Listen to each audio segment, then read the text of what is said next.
Hola a todo el mundo, bienvenidos, bienvenidas a un nuevo episodio del video podcast, si lo veis también porque este va con imagen, o de otro episodio del podcast en el que analizaré comentarios que se han producido en la comunidad de Anicultura, al fin y al cabo, porque los leo de diferentes puntos, o del episodio del podcast del último que ha habido, de El Valle Secreto al otro lado de la colina, que ha estado guay, ¿eh? A mí me ha encantado.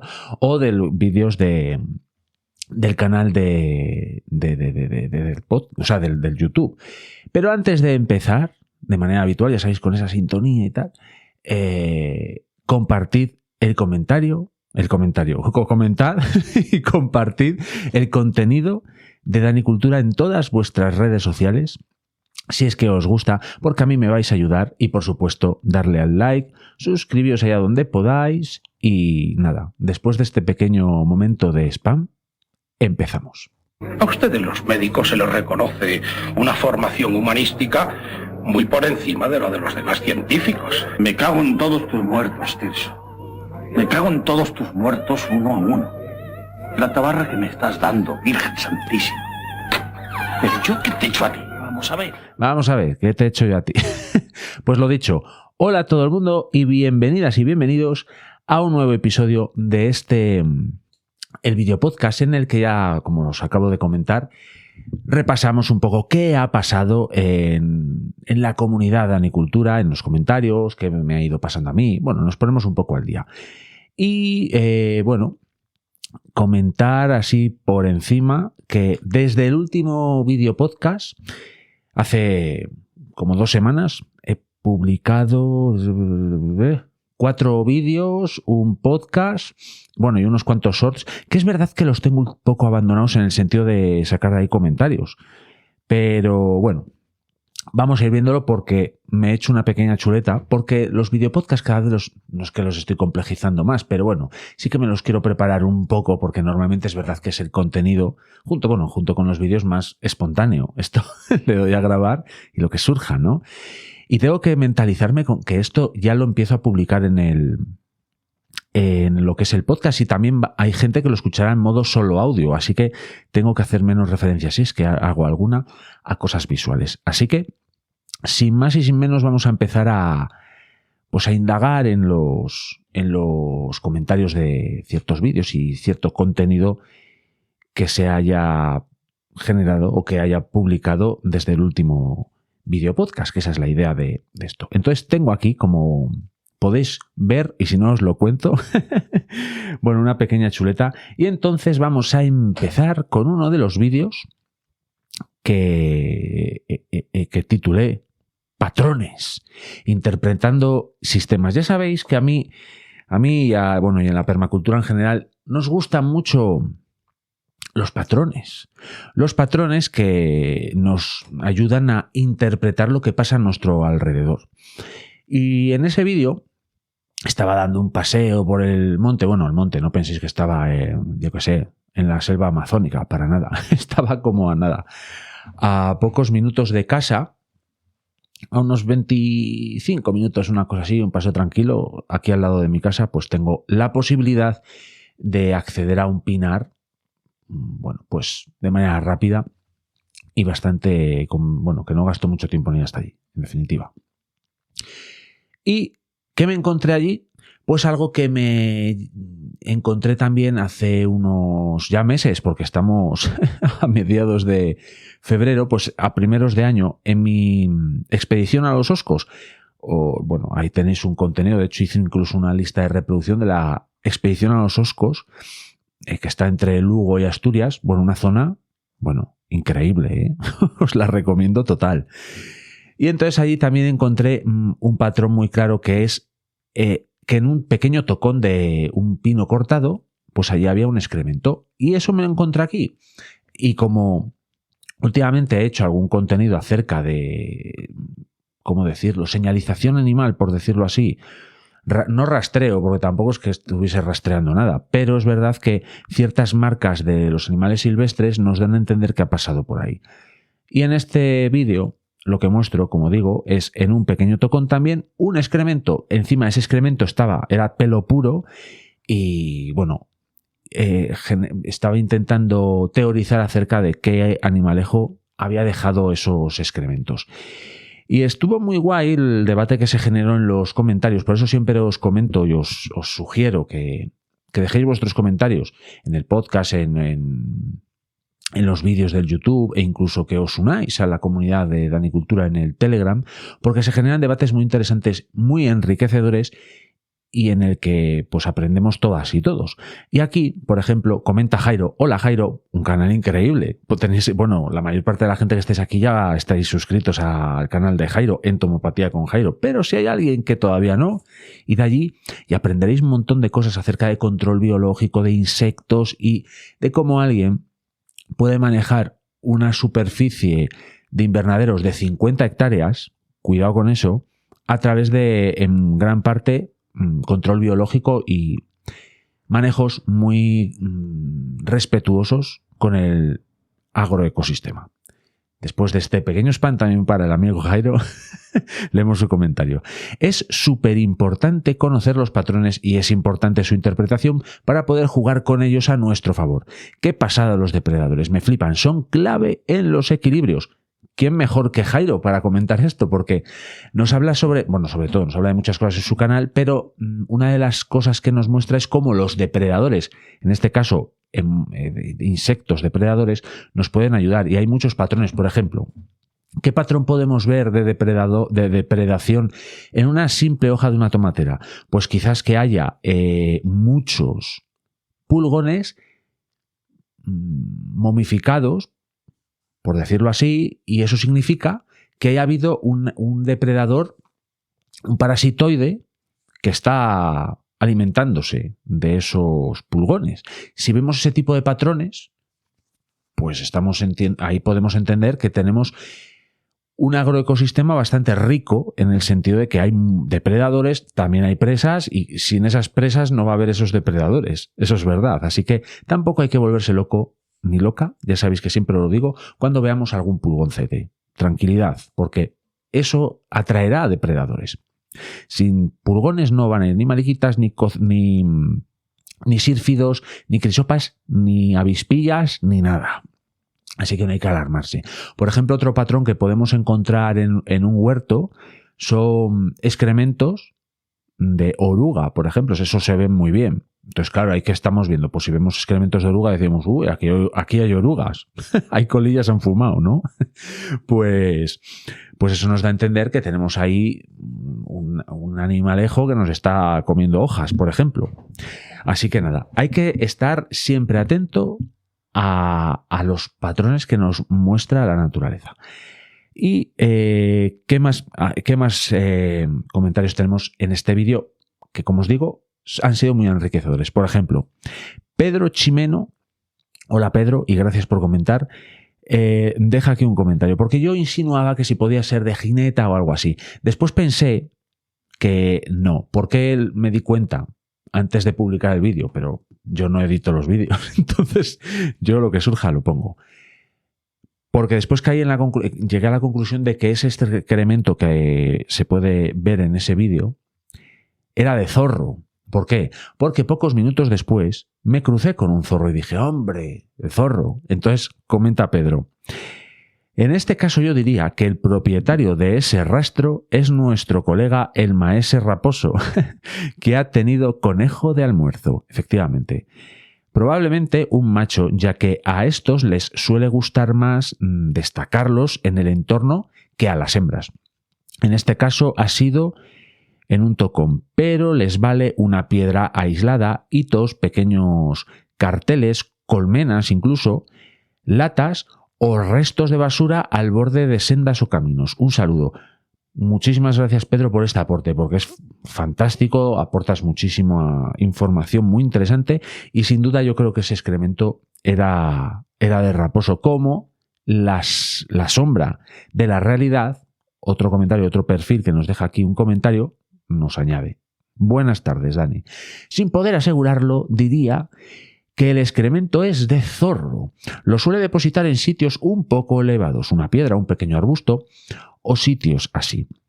Ya te digo, nada seguro, la naturaleza no deja de sorprendernos. Efectivamente, es que es súper sorprendente la naturaleza en muchos aspectos y nos da muchos conocimientos que podemos usar de cara después a nuestro huerto, por ejemplo, en este caso, que solemos hablar aquí en el canal del YouTube sobre todo, de huerto, pues la naturaleza nos enseña mucho. Ya sabéis que también hago mucha referencia siempre a la zonificación de la permacultura, e ir al monte sería como ir a visitar nuestra zona 5. Una zona 5 es una zona que no requiere de ningún tipo de manejo, solo vamos a aprender. No hacemos nada allí, más que aprender. Y aquí hay otro comentario de Finca La Terrona y nos comenta: hola, yo en mi huerto lo tengo en el Monte Naranco, entre comillas, Oviedo, eso lo digo yo, aparecen muchos excrementos. Entran por la finca que está pegada a un bosque, entran zorros, tejones, corzos, pero no sé diferenciar qué es cuando encuentro los excrementos por la finca. Muchas gracias por dejar este comentario que ha generado debate de varios perfiles muy interesantes. Y aquí podemos pensar en la dificultad que puede generar pues tener un huerto junto al monte. Yo lo tengo junto a una colonia de conejos. También genera muchas dificultades, como os he enseñado muchas veces en los vídeos del YouTube. Pero es cierto que, por ejemplo, en medio del monte, ostras, hay muchísimas dificultades. ¿Por qué? Porque imagina, poneros solo en la tesitura de, qué sé yo, un corzo. Está en el monte, ramoneando entre espinos, de vez en cuando se pincha el hocico, tal, porque los animales no son tontos, también se pinchan el hocico, tal, bueno. Y de repente se asoma por ahí entre dos arbustos y ¿qué ve? Un huerto con deliciosas y dulces lechugas o cosas así, o berzas ahora. Entonces, claro, ¿qué va a preferir? ¿Seguir ramoneando entre los espinos o pegar un saltito y comerse las lechugas? Pues va a ir a las lechugas, vamos, tenedlo en cuenta. Otra cosa es que se sienta, tenga un poco de miedo. Y ahí os hago referencia al episodio de la ecología del miedo y Yellowstone, que, salvando muchas las distancias, podemos, digamos, hacer un paralelismo con esto. Los animales silvestres, ese miedo que pueden tener a un depredador, como puede ser un lobo o como puede ser el ser humano, que para ellos es un depredador, pues les genera ese miedo, como digo, y hace que no sobrepastoren, por decirlo así. Eso es mucho mejor que lo haga un lobo. O sea, esa ecología del miedo, porque es una cosa natural. Entonces, bueno, hay debate, pero bueno. Centrándonos en este pequeño diálogo que se generó en torno a este comentario de Finca La Terrona. Muchísimas gracias por comentar. Aquí comenta, da la réplica a Jorge del Huerto de Nietzsche, otro canal al que tenéis que suscribiros. Muy interesante, por cierto. Hola, compañero, se refiere a Finca La Terrona. Además, es que están en Asturias ambos. Tengo la finca cerca de Gijón y entre el jabalí y el corzo se hace imposible poner un huerto. Tuve que cerrar con malla ganadera y alambre de espino a ras de suelo para evitar la entrada. Voy a darle aquí a leer más porque hay más comentario. Aparte, puse un pastor eléctrico solar. En una noche un jabalí te puede destrozar el huerto. Desistí de poner gallinas por no tenerlas encerradas todo el día por la fauna aérea. Es impresionante la cantidad de bichos que nos rodean. Muy interesante tu canal. Me encantan los vídeos del Raposu. Saludos, porque la Finca La Terrona también tiene un canal y tenéis que ir a visitarlo, por supuesto. Y lo que dice aquí Jorge del Huerto de Nietzsche, cierto, por ejemplo, gallinas, es que son un foco de atención para muchas aves rapaces. Totalmente. Las gallinas es verdad que también no son tontas. Es muy interesante poner un gallinero en torno a un árbol, porque las gallinas son animales podríamos decir, de bosque, en su hábitat natural, que ahora la gente dirá, anda, que las gallinas, si son prácticamente una producción, y es verdad, las gallinas hay muchas razas que están hechas a propósito por el ser humano, pues para que sean más ponedoras y cosas así. Pero vienen voy a consultarlo, me parece que es el Gallus o algo así. A ver, Gallus, lo estoy consultando en directo ahora mismo. Y efectivamente, aquí está. Gallus. Si lo consultáis veis que el macho de este animal, el Gallus, es un gallo. O sea, lo veis y es un gallo. Y son animales, pues eso, una especie tropical de la familia Phasianidae, nativa del sudeste asiático. Es decir, las gallinas, digamos, domésticas tienen su representación, por decirlo así, en un animal silvestre, que es un animal, como decimos, nativo del sudeste asiático, de un hábitat tropical, selvático, por decirlo así. Entonces, a lo que vamos es que las gallinas, poner un gallinero en torno a un árbol es muy buena idea, por muchos motivos. Y aquí podemos aplicar muchas cosas permaculturales. Por ejemplo, si ponemos a una gallina debajo de un árbol, por ejemplo, una morera, vamos a poder recolectar las moras, pero las moras que se caen y que acaban ensuciando bastante y poniéndolo todo perdido, si lo tenemos debajo de un gallinero o el entorno de las gallinas, pues van a picotearlo y van a mantener esa zona limpia y además ellas se van a enriquecer con ese fruto que cae al suelo. Y además se pueden refugiar en el árbol. Las gallinas se refugian, no son bobas. Entonces, bueno, es una idea que os doy ahí. Y después también en este pequeño debate, como digo, que se generó, José Antonio, miembro del canal, haceos miembros por 1,99 aquí en el YouTube y me ayudaréis a que todo esto salga mejor y más fuerte que nunca.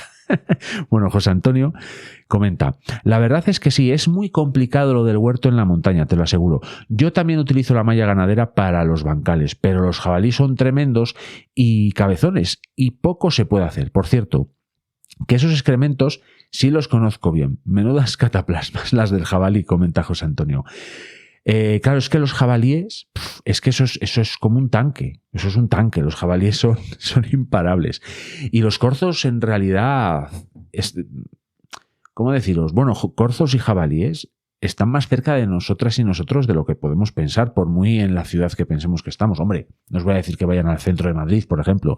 Pero aquí en León, a veces madrugo con narices, bueno, normalmente madrugo, pero hay veces que a las 7:30 salgo a dar paseos y voy a esa zona que os comento de un pinar y me cruzo con corzos, o sea, que están aquí a 10 minutos de la ciudad.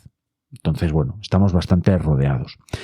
Y voy a seguir buscando comentarios en algún otro vídeo, y tengo aquí las plantas se despiertan. Sí, porque efectivamente hay un vídeo que titulé Las plantas se están despertando, en el que comento precisamente eso, que las plantas se están despertando.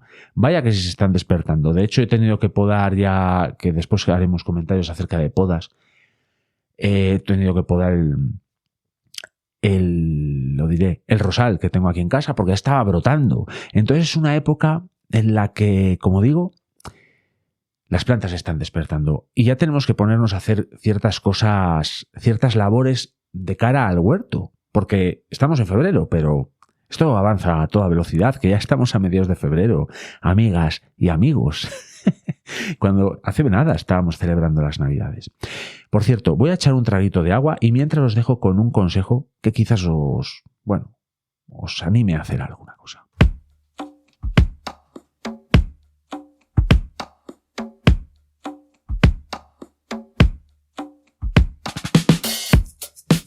¿Quieres ayudar al proyecto Dani Cultura? Puedes hacerlo de muchas maneras.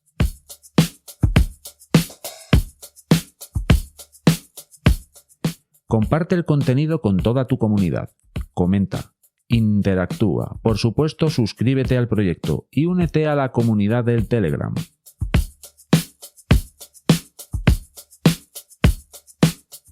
¿Quieres dar un pasito más? Hazte mecenas.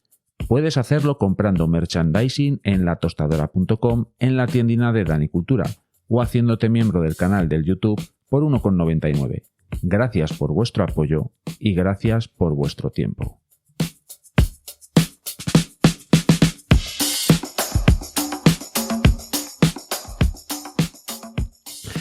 Todo buenos consejos, son todo unos consejos extraordinarios. Bueno, como os digo, en este vídeo comento que las plantas están despertando y además también invito a la gente a que dijesen pues las labores que estaban haciendo ahora, y hay gente que me ha hecho caso y me ha comentado. Por ejemplo, José Antonio, al cual mencionaba antes. José Antonio, familia ya prácticamente, por no decir sin él prácticamente, José Antonio comenta: hola Dani, pues como el huerto lo tengo en la zona 1, volvemos a la zonificación de permacultura. La zona 1 es la zona más próxima a la zona 0. La zona 0 es nuestro hogar, la zona 1 lo que está pegado ahí. En mi caso, por ejemplo, tengo un pequeño jardincillo, que eso sí es zona 1 y puedo tener más manejo, pero mi huerto estaría en una zona más alejada. Entonces no puedo tener tanta atención al mismo como a mí me gustaría. Zonificación. Pero bueno, vamos a centrarnos en el comentario de José Antonio. Pues como el huerto lo tengo en la zona 1 y no tengo mucha insolación en invierno, esta estación no he plantado otra cosa que abono verde, y que no, ostras, que eso está muy bien, José Antonio, pues voy a seguir. Y he preparado los bancales para empezarla en primavera. Precisamente por el tema de las horas de sol en otoño o invierno, estoy preparando otros bancales mejor ubicados, vallándolos primero con malla cinegética a ver si es suficiente para los jabalíes. Me mola mucho tu zona 1 y tu vecindario. Un abrazo para ti y toda la familia. José Antonio, ya lo sabes. Bueno, es muy interesante esto que comentas de la insolación, porque es un factor súper limitante. De hecho, yo aquí en mi zona 1 renuncié a tener huerto porque la insolación no es suficiente, precisamente por el vecindario. Es decir, la orientación de estas casas pues no es la mejor. ¿Y qué ocurre? Pues que no reciben las horas de luz suficientes para que las plantas crezcan pues para que las plantas hortícolas se desarrollen como a mí me gustaría y sobre todo como a ellas les gustaría. De hecho, por ejemplo, siempre que pongo tomateras si pongo en verano y judía verde se dan más o menos bien, pero se suelen hacer plantas enormes en cuanto a altura. ¿Qué pasa? Que lo que están es buscando sol y ahí emplean mucha energía que esa energía no la usan esas plantas pues para fructificar, para dar flores y para dar frutos, y entonces pues bueno, son plantas que sí que me dan algo de postproducción, por decirlo así, pero se hacen muy grandes y bueno, en fin, no se dan como tendría que ser. ¿Y qué ocurre en invierno? Que, por ejemplo, alguna vez al principio puse alguna berza, algún brócoli, pero se hacían plantas enormes y bueno, al final tenían problemas. Entonces he renunciado y por contra he puesto pues algún tipo de arbusto, por ejemplo, frambuesas, que bueno, más o menos sí se dan. Y sobre todo, fijaos que he adaptado mi zona 1 en el sentido de que si decíamos antes que la zona 5 se iba a prender, yo esta zona 1 mía de aquí de casa la tengo pues como banco de pruebas y sobre todo, no es que sea un objetivo, pero sobre todo me dedico al suelo. O sea, el suelo lo tengo de aquí, pues es alucinante. O sea, tengo un suelo, no voy a decir perfecto porque no lo creo así, pero tengo un suelo extraordinario y me centro mucho en él. Hago muchos experimentos y me gusta mucho centrarme en el suelo.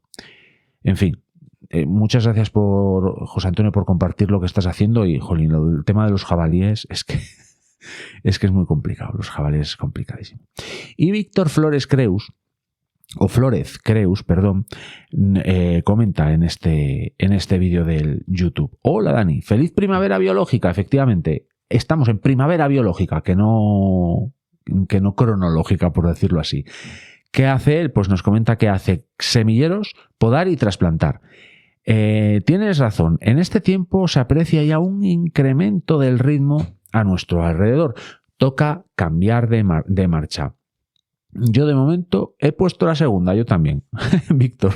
La verdad que yo también estoy empezando a hacer cocinas. Tema manzanos.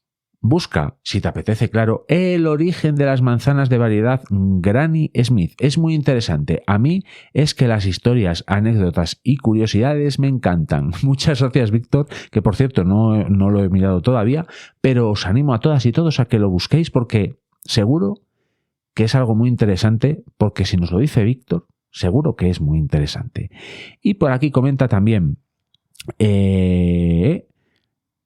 esta persona que el nombre se llama Raymond. Raymond, porque el nombre del nick, por decirlo así, del YouTube es diferente. Pero Raymond nos comenta, es cierto, hace días, gracias por comentar, por cierto, Raymond, es cierto, hace días que estoy notando que las plantas están naciendo. Paseo por el campo a diario. Insisto una vez más, cuando vamos al campo, al monte, es que podemos sacar muchísimas conclusiones porque podemos ver que las plantas están despertando y si se están despertando las plantas autóctonas del monte, las hortícolas y demás, también, y frutales y demás. ¿Y quién nos comenta eso también? Pues por ejemplo Lola. Hola Lola. Y comenta, mientras no se despierten las hormigas, Dani, estaremos bien, ¿no? Que por cierto, en ese vídeo no grabé unas hormiguinas que había por aquí porque se me escaparon. Pero es que también se han despertado las hormigas. Y las abejas también están despiertas. Las abejas solitarias en nada, ya veréis cómo están funcionando a tope. Y me comenta que esta mañana, o por ese día, con mucho frío, por cierto, me dio por irme, dice Lola, me dio por irme a dar una vueltecita al bosque. Y tienes razón, en las autóctonas ya se están despertando con fuerza, etcétera, etcétera. Bueno, eso. En el monte, las autóctonas ya se están despertando. Esto ya marcha. Y por ejemplo, Fidel Sánchez nos comenta, eso, que empiecen a lombricear en el huertico. Las lombrices también se están activando, como después veremos en otro vídeo, al cual voy a hacer referencia. Sí, de hecho vamos para allá porque si no me acabo enrollando y ya sabéis que esto se alarga. De hecho ya llevamos media hora prácticamente. Uf, cómo me gusta darle a la lengua. Bueno, y comento en un vídeo que se llama Replicando Estrategias. En él hablo de una estrategia que llevé a cabo el año pasado y que voy a replicar tengo unos comederos en el jardín aquí de la zona 1. ¿Y qué ocurre? Que pues que esos comederos, pues al final los gorriones, que es la especie fundamental que viene aquí, aunque últimamente he visto que hay un carbonero que viene, creo que es el mismo siempre, los gorriones comen ahí, ¿no? Y entonces tiran semillas abajo. ¿Qué pasa? Que eso al final genera mucho desperdicio, pero además también ellos, pues bueno, pues dejan sus cacas ahí y demás. Bien, eso por un lado. ¿Qué ocurre? Que yo eso lo recojo, los restos de ese estiércol que dejan los gorriones y de esos restos de semillas, los recojo y los aporto en los bordes más exteriores de mi huerto. ¿Qué consigo con ello? Pues que los bordes, precisamente, en los bordes, se crezcan, germinen esas semillas. ¿Con ello qué logro? Pues que haya mucho vegetal, mucha frondosidad en esos bordes. ¿Y ahí qué tengo? Pues eso se convierte en un reservorio de insectos benéficos. Porque el año pasado me di cuenta que había muchísimos cocinélidos. ¿Qué son los cocinélidos? Mariquitas. También había pulgones, pero pulgones como muy específicos de esas plantas, porque hay muchas... Ay, se me olvidó otra vez cómo se llama. Brásicas, las de las familias de las coles. Muchas brásicas. Y ahí pues había como muchos pulgones, estaban... Así como al principio de la primavera estaba lleno de pulgones, pero eran unos pulgones que no afectaban a las plantas hortícolas. ¿Pero qué pasa? Que los depredadores naturales de esos pulgones les da igual que sea pulgón del tomate o pulgón de esas brásicas que no afectan a mi huerto. Entonces, ¿qué pasa? Que se llenó de insectos benéficos. ¿Qué logré al fin y a la postre durante la temporada pasada de la primavera-verano? No tuve ni un pulgón. Literalmente no tuve pulgones. Bueno, habría alguno, por supuesto, pero no hubo focos que me llamasen a mí la atención y vamos, no utilicé ni el tan mencionado jabón potásico como elemento para combatir las plagas de manera ecológica, ni aceite de neem, ni nada de eso, porque si no echamos nada, es mejor que echar algo por ecológico que sea. Yo soy de esa teoría, yo no aporto nada. Y esta estrategia me sirvió. Y entonces la voy a replicar este año con el añadido de que debajo de todas estas semillas este año, en ese vídeo y en un short lo mostré, la cantidad de lombrices que hay debajo de toda esa cantidad de materia orgánica es que es alucinante. Entonces, ¿qué pasa? Que además este año de llevar semillas y de generar biomasa alrededor de mi huerto, convirtiendo esa zona, por tanto, en un reservorio de fauna auxiliar que me va a redundar de manera positiva en el huerto, además también llevo lombrices. ¿Qué van a hacer? Pues enriquecer el suelo de manera brutal, porque son las verdaderas labradoras de la tierra de manera natural. Así que voy a replicar esa estrategia y ahí os lo cuento. Y comenta, por ejemplo... Bueno, vamos a leer algún otro comentario antes de este otro que es muy interesante. Por ejemplo... pregunta... a ver cómo se llama esta persona. Nanete. Hola, Nanete. Bueno, ya les respondí, por supuesto, Pero comenta... Hola, ¿la estrategia es poner semilleros a los gorriones para que abonen ese trocito de tierra y que el propio abono del gorrión atraiga lombrices? No, pero puede que haya servido también para eso. Lo que pasa que no puedo afirmar al 100% que el excremento de los gorriones haya atraído esas lombrices. ¿Por qué? Porque esos comederos los tengo justo al lado de la compostera de casa, que es bastante grande, será de medio metro cúbico. Bueno, no tanto. No sé cuánto, pero bueno, es muy grande. Es como una compostera de estas comerciales, pues el doble o algo más del doble. Es bastante grande. Y entonces, claro, ahí hay muchísima vida, muchísimas lombrices, es una pasada. Entonces no sé qué ha traído a quién. Seguramente haya traído más la compostera que el excremento de los gorriones. Pero bueno, todo suma al final. Ay, perdón, que he bebido para la gente que solo lo escucha. Y además, bueno, ya te he explicado, ya os he explicado a todas y todos la estrategia que sigo. Bueno, y además te la expliqué, Nanete, en esa respuesta. Y bueno, voy a centrarme, por si no se me va la olla, en este comentario que es súper interesante. Comenta Antonio Hernández Cordero, desde las Islas Canarias. Hola Dani, como siempre, muy interesante lo que comentas. Sin embargo, yo no estoy de acuerdo en ponerle comederos a las aves, ya que generan que no se dediquen a buscar alimento por la zona, cambiando sus hábitos y su papel ecológico. Lo que sí me parece adecuado es facilitarles agua mediante bebederos y zonas de baño, especialmente en verano. Saludos desde las Islas Canarias, como os comento. Es muy interesante porque aquí se puede... Bueno, de hecho yo ya le respondí, tuvimos ahí una charla. Entonces, claro, aquí hay varias cosas. Por un lado, lo que comenta Antonio es cierto. El hecho de variar los comportamientos naturales de las especies no está bien. A mí no me parece bien. Sin embargo, aquí estamos hablando de un entorno urbano o periurbano, para ser más específicos. Es decir, en la parte más externa de la ciudad de León, en la que, bueno, es un borde en sí mismo, esta zona de donde vivo yo, y entonces ahí se junta mucho fauna, no ya tanto silvestre, pero bueno, en cuanto a aves sí, son aves muy silvestres, con aves que dependen en gran medida o casi en su totalidad del ser humano, como son los gorriones. ¿Y qué ocurre? Que los gorriones, las poblaciones de los gorriones están en retroceso.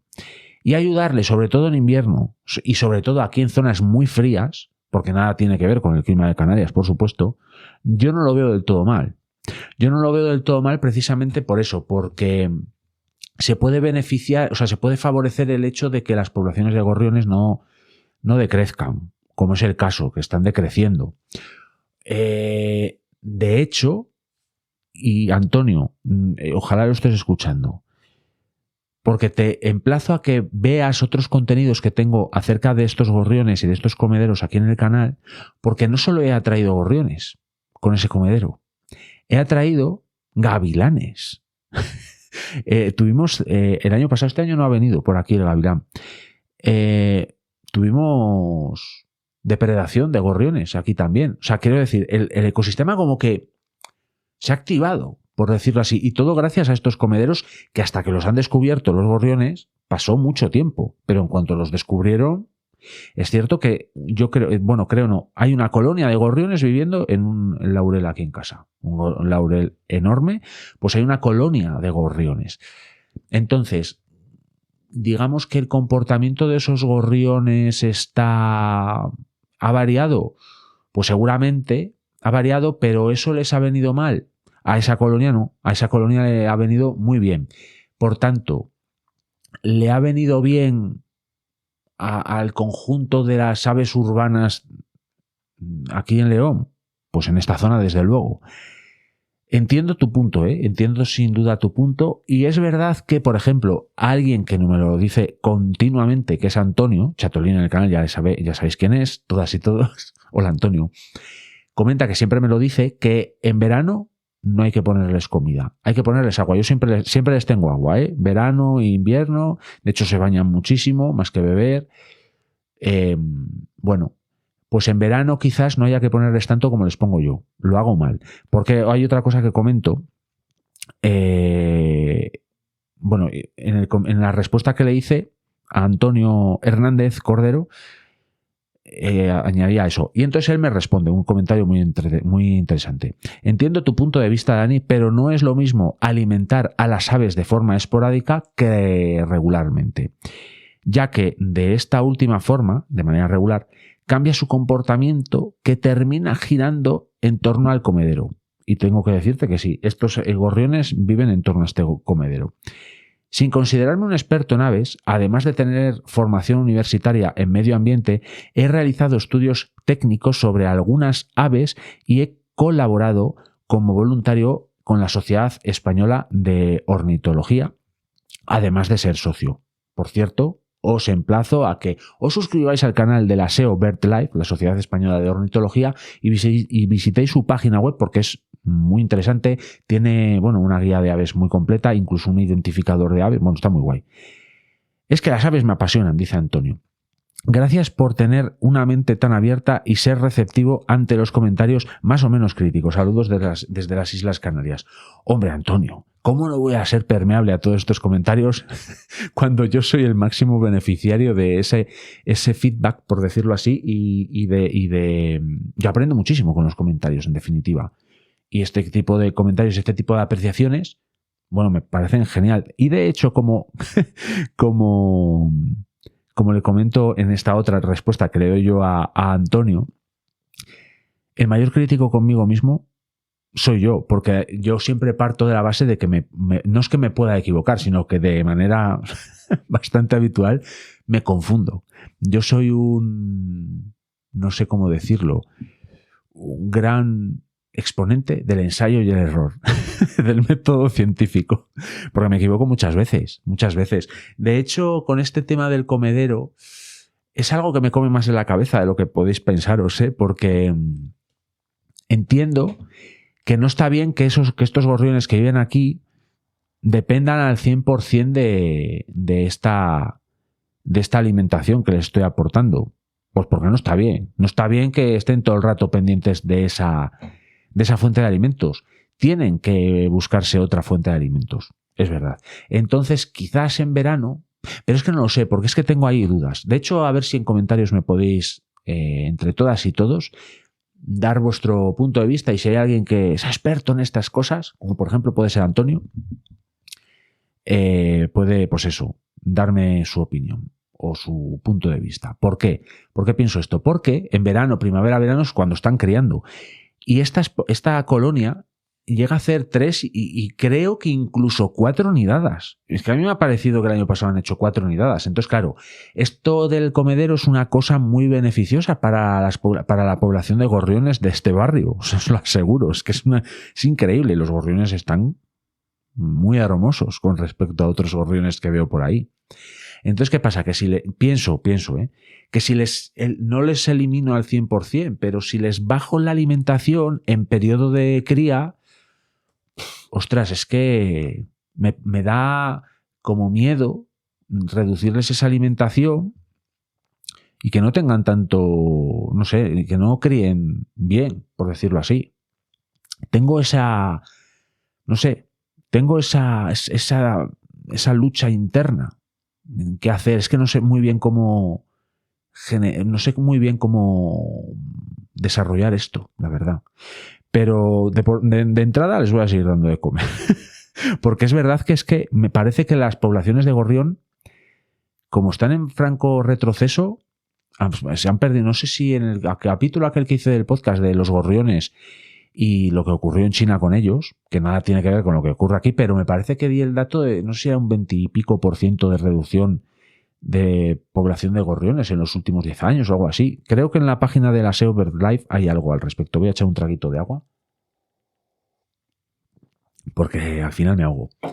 Bueno, no sé. La cuestión es esa, que el comedero es un foco de atención bastante interesante y bastante importante de gorriones aquí en la zona. Y tiene pros y contras, podríamos decirlo así. Tiene pros y contras. Otra cosa diferente, y siguiendo con este comentario que me ha resultado fascinante, porque me ha dado mucho que pensar, y por supuesto que soy permeable a los comentarios, vuestra verdad que sí. Otra cosa diferente es que, por ejemplo, yo viviese en un pueblo, que tarde o temprano acabaré haciéndolo, por cierto, y me ponga a dar de comer a las aves, como dice Antonio, con un comedero permanente.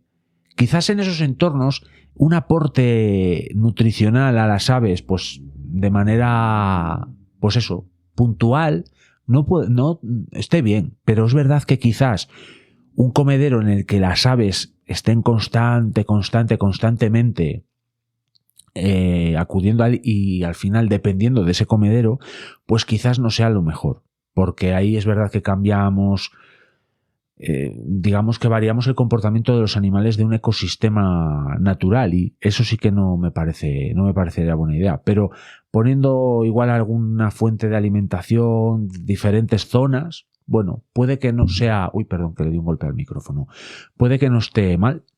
Bueno, es una cosa interesante a analizar. Y bueno, voy a avanzar porque llevamos 42 minutazos ya y quiero tocar más temas que son relevantes. Por ejemplo, quiero tocar lo de la poda, que es un vídeo que creo que se ha subido ayer cuando estoy grabando cuando estoy grabando esto, que es el viernes. Lo voy a publicar el sábado y el vídeo lo subí el jueves, me parece. Pero bueno, en cualquier caso es muy interesante porque hablo de poda de frutales. Y esto me recuerda un poco a cuando hice ese tutorial de elaboración de pan. Porque os lo cuenta alguien que no es un experto al respecto, eso del pan y tal, aunque bueno, estoy dando duro últimamente al pan, por cierto. Y cada vez me saben mejor y he encontrado una manera bastante eficiente de hacerlo. Y esto de la poda, os lo cuenta alguien, o habla de esa poda, que es poda de formación, por cierto, es importante esto, la poda de formación no es una poda de un frutal adulto, es una poda de formación. Ese frutal está en su tercer año de vida, probablemente porque partimos del palo, de otro año 2 y el año pasado 3, va a entrar en su cuarto año, ¿no?, de vida. Entonces, seguimos con la formación y en esa formación, bueno, hay que hacerla de una manera para, digamos, tener un frutal sano, equilibrado y que tenga unas características que puedan redundar en nuestro beneficio. Bien, dicho lo cual, esto de la poda, ese vídeo os lo cuenta alguien que, si bien en este invierno, cuando estuve convaleciente por la operación, aunque sigo un poco tocado, por cierto, Pero bueno, estas son cosas. Pero bueno, al final nos ponemos así al día, ¿no? Bueno, he tenido una pequeña recaída del tema. Pero bueno, estoy bien, pero bueno, tengo ahí una pequeña recaída. Pero voy a salir adelante. Bueno, la cuestión. Durante mi convalecencia postoperatoria hice un curso de poda online de poda de frutales. Súper interesante y muy enriquecedor, y en el que aprendí muchísimas cosas. Porque yo fundamentalmente lo que hacía a la hora de podar, bueno, no había podado muchos frutales, la verdad. Sobre todo rosales y eso. Pero bueno, como al final el rosal no buscas ese tipo de producción, aunque al fin y a la postre, por ejemplo, en este caso, un manzano y un rosal son de la misma familia, por cierto.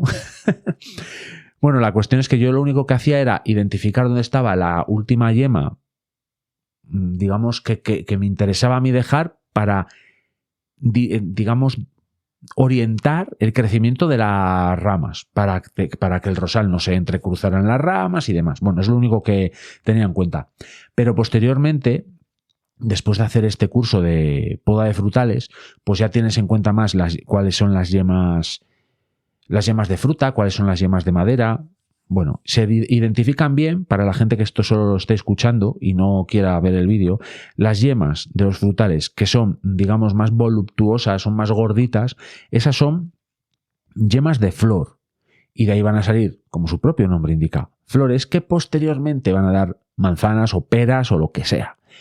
Y las yemas de madera son mucho más pequeñas, mucho más apretadas, y de ahí va a salir una rama de hojas sin flores, ¿no?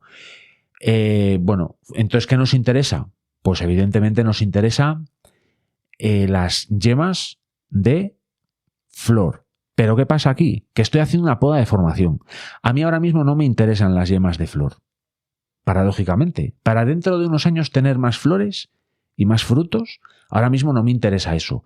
Porque si ahora dejo que crezcan o que se desarrollen las yemas de flor, voy a tener un manzano. Bueno, no me interesa, en definitiva, no me interesa, porque yo lo que quiero es generar, digamos, un esqueleto, un armazón de árbol robusto y que pueda sustentar en el futuro, pues eso, frutos y demás. Y entonces voy a leer comentarios, porque al final me estoy alargando y no leo vuestros comentarios, que es la idea de esto. Comenta José Antonio, miembro fundador de Danicultura, podríamos llamarlo así.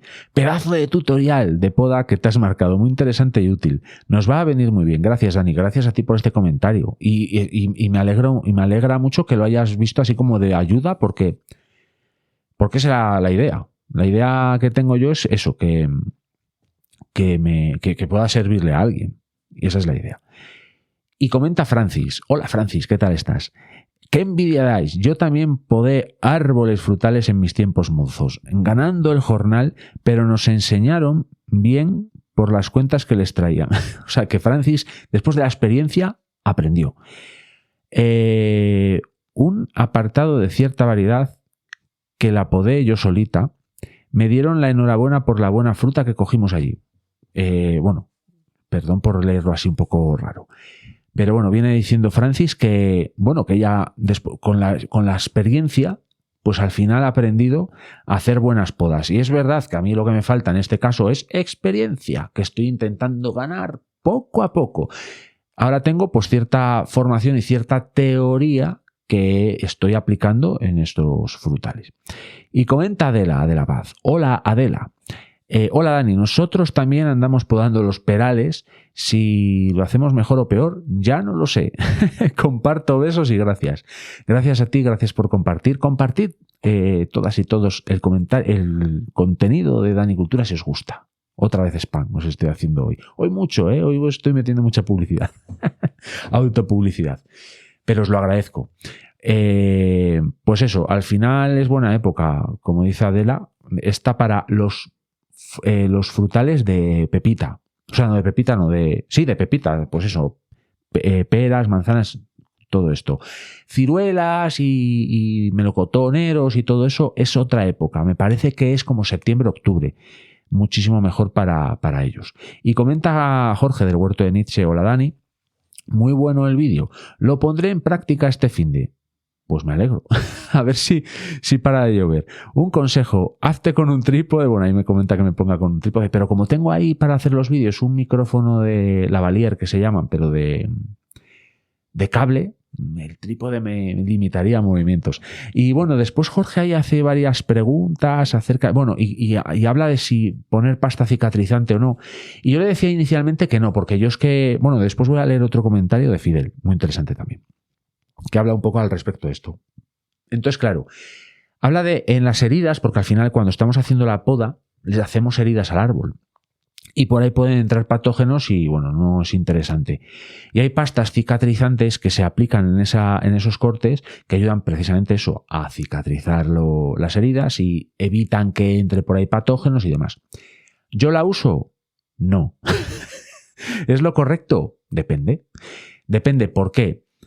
Porque como después en esta charla que mantuvimos ahí Jorge y yo, y además Lola también entró también a comentar, Lola nos dijo que si la herida es muy grande, pues que sí, que pasta cicatrizante mejor. Y efectivamente, claro, por eso hacía antes, remarcaba el hecho de que esta poda era de formación. ¿Por qué? Porque para la gente que no vea el vídeo, las ramas más grandes que podé ahí serán como de grosor, como mucho, como el dedo meñique de una persona. Entonces, de una persona adulta. Entonces, esas heridas yo no las considero muy graves para ese frutal y más en esta época del año en la que ya se está activando la planta y va a cicatrizar. Por eso se poda también en estas épocas. Hay otra gente que poda en otras épocas. Por ejemplo, también se puede podar en verde, es decir, cuando el árbol ya está en pleno funcionamiento, primavera, verano, y entonces ahí digamos que cicatriza mucho mejor, claro. Y ahora también porque ya se están activando las plantas. Otra cosa sería que yo, por ejemplo, este manzano lo hubiese podado, por ejemplo, en otoño. Pues va a pasar todo el otoño y todo el invierno sin una actividad muy elevada y entonces va a cicatrizar peor y por ahí va a ser una fuente de patógenos, de pudriciones y demás. Pero en este tipo de heridas yo no lo aplico. ¿Se puede aplicar? Sí. Otros cicatrizantes, por ejemplo, como yo hay veces que les pongo canela. Pero ¿qué pasa? Que yo no aporto nada, prácticamente nada al huerto externo allí.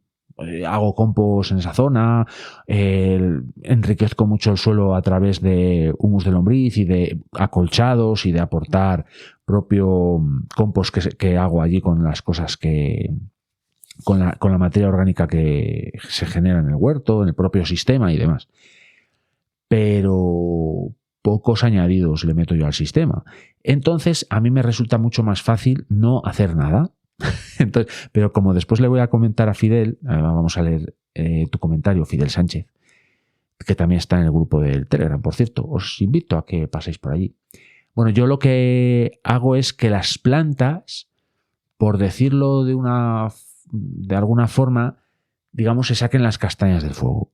De hecho, este año a los frutales de mi sistema les voy a aportar cada vez menos y menos y menos agua. ¿Por qué? Porque quiero que se busquen la vida. Porque al final, si mimamos de más los frutales con mucho riego y todo eso, pues van a acabar siendo dependientes de ese agua que les aportamos. Pero me estoy yendo por las ramas y nunca mejor dicho. En este caso, no es que les haga heridas para que se hagan más fuertes, como una suerte de vacunación natural, no. Pero en este tipo de heridas, al ser la poda de formación, no son muy grandes. Y en esta época, pues pretendo que el propio frutal se cicatrice. Entonces, bueno, estoy abogando porque diga, la pasta de cicatrizante es mala. No. Si tenéis pasta cicatrizante, pues aplicarlas, le va a ir fenomenal. Yo lo hago, no. Entonces, claro, depende del momento también de la poda. Si, por ejemplo, dentro de unos años, por ejemplo, dentro de 15 años, imaginad, dentro de 15 años que os hago un vídeo de esos mismos manzanos, pues ya van a ser, espero, frutales grandes, muy, muy desarrollados, con unas ramas grandes que igual son como un brazo de una persona. Y entonces ahí, por ejemplo, hago un vídeo de poda de rejuvenecimiento. Eso es una poda pues que ya le haces pues a las ramas principales, pues igual ya las haces cortes más grandes. Pues igual ahí sí hago una pasta cicatrizante y entonces sí la aplico. Y de hecho voy a leer el comentario de Fidel, que es muy interesante. Fidel nos comenta: buenas, 3 cositas. Un truco para generar yemas de crecimiento bajo, de vez en cuando podar es ir quitando solo yemas apicales que generan fitohormonas que restringen el crecimiento de yemas latentes. Efectivamente hay veces que, por ejemplo, en las podas, en lugar de quitar rama o de quitar madera, simplemente quitando con los dedos mismos las yemas de flor o lo que sea, pues, o las apicales, que son las de la punta, pues generas, digamos, incrementas no incrementas, bueno, sí, lo incrementas, pero estimulas el crecimiento de las yemas laterales. Es decir, para la gente que no me esté viendo, una rama tiene al final una yema apical, es decir, la de la punta. Esa es la que marca el crecimiento. Si eliminamos esa yema, ¿de acuerdo? Si eliminamos esa yema con los dedos, fomentamos que se genere, por decirlo así, otras yemas apicales. ¿Dónde? Pues a lo largo del trazado o del recorrido de esa rama, pero no la de la punta. Eso al final, por ejemplo, es el despuntado que se hace en los frutales al principio de su vida, cuando de una semilla, por decirlo así, de una semilla, ¿no? Aunque es mejor hacerlo de injertos, pero bueno, pongamos que ponemos una semilla y empieza a crecer y empieza a crecer. La yema apical es la que va marcando el crecimiento, que es la punta de ese palo que estamos viendo que crece. La yema apical es la que está marcando ese camino.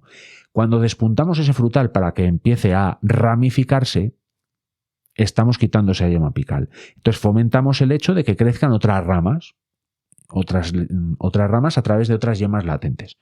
No sé si me habéis entendido, pero bueno, si no, ponedlo en comentarios. Otra cosa que comenta Fidel. La segunda cosita, yo pongo pasta cicatrizante hecha con una mezcla de cera natural con aceite. Eso da una protección a esos cortes que pueden llenarse de patógenos, aunque ahora, por febrero, cuando la gente quiera escuchar esto, no están en su máximo esplendor.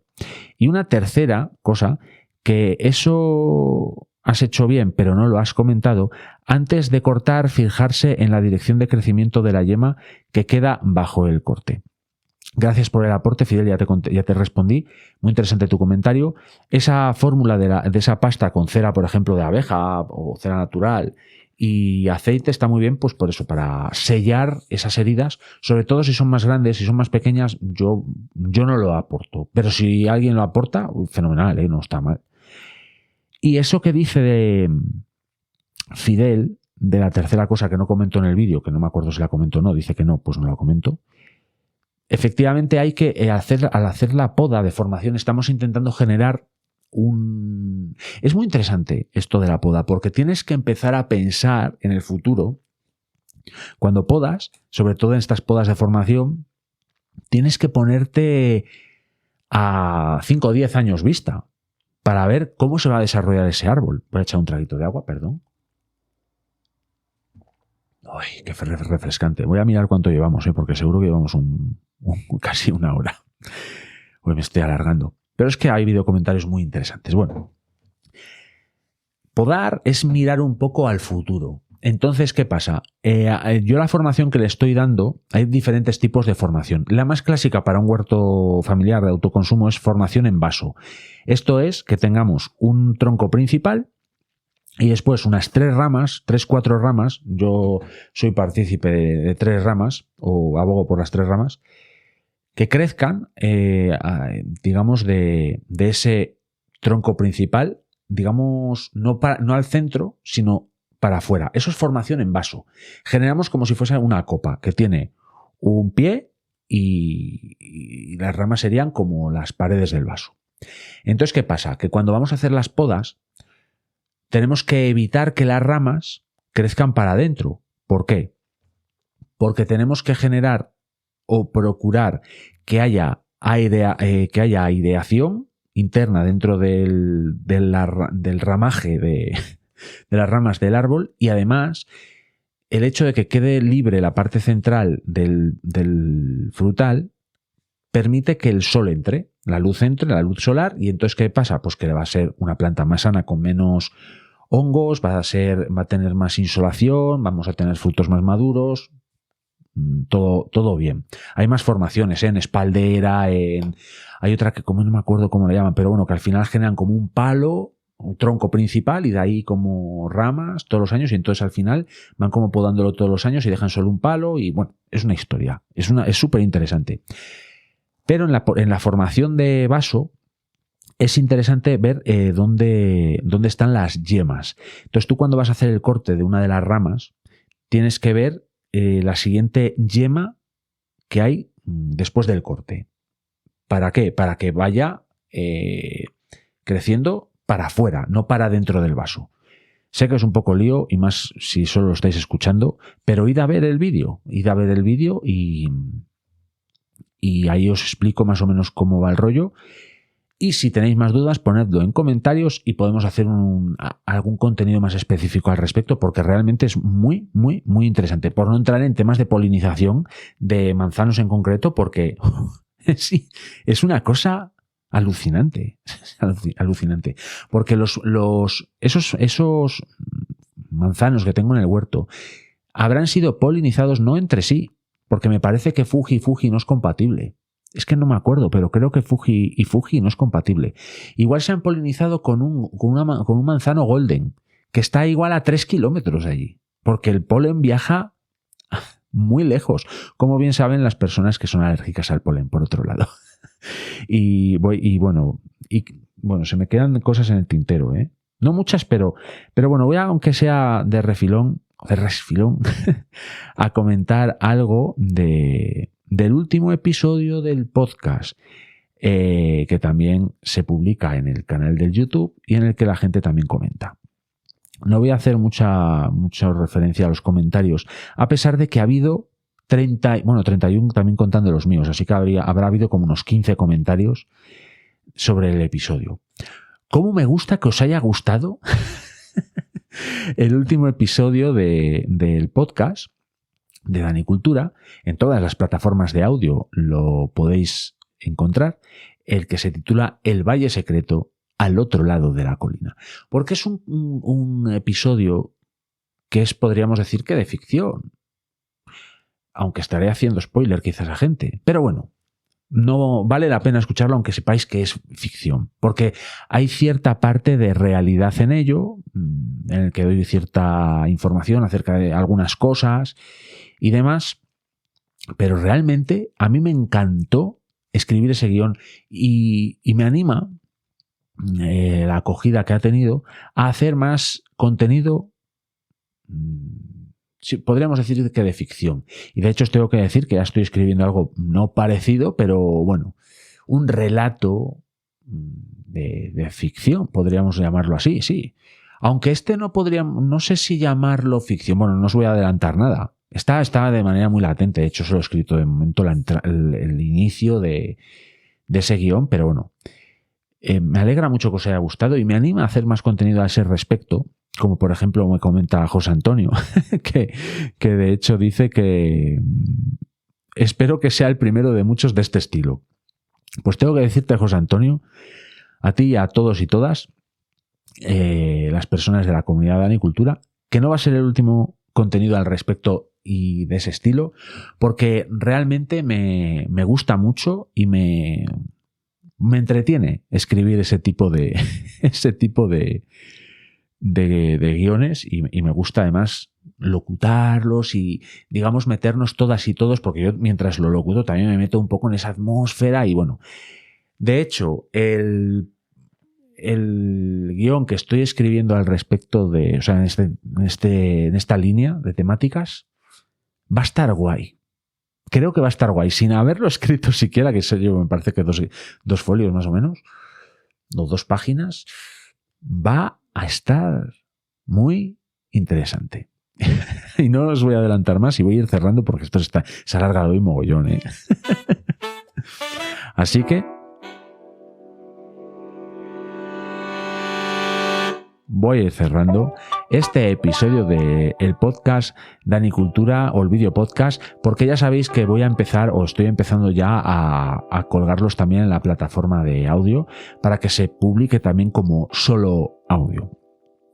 Así que va a empezar a tener el podcast en modo audio solo una periodicidad casi semanal, aunque voy a seguir haciendo la de los guiones y todo eso, la que conocemos de siempre, cada 2 semanas, guiones estructurados y demás, con entrevistas y demás. Estoy también, por cierto, trabajando en cierta entrevista, no entrevista, pero sí colaboración, que también os va a gustar, sobre una temática en la que he estado pensando durante mucho tiempo, porque es algo muy interesante que nos va a ayudar a todas y todos, y para quien no conozca es aquel tema del que voy a hablar, ya veréis cómo os va a gustar. Es algo increíble. Pero bueno, voy a ir despidiéndome porque ¿cuánto llevamos? 1 hora y 5. Lo dicho, gracias por vuestro tiempo, comentarios, like, suscribíos, compartid y nos vemos en el siguiente episodio de Dani Cultura. ¡Chao!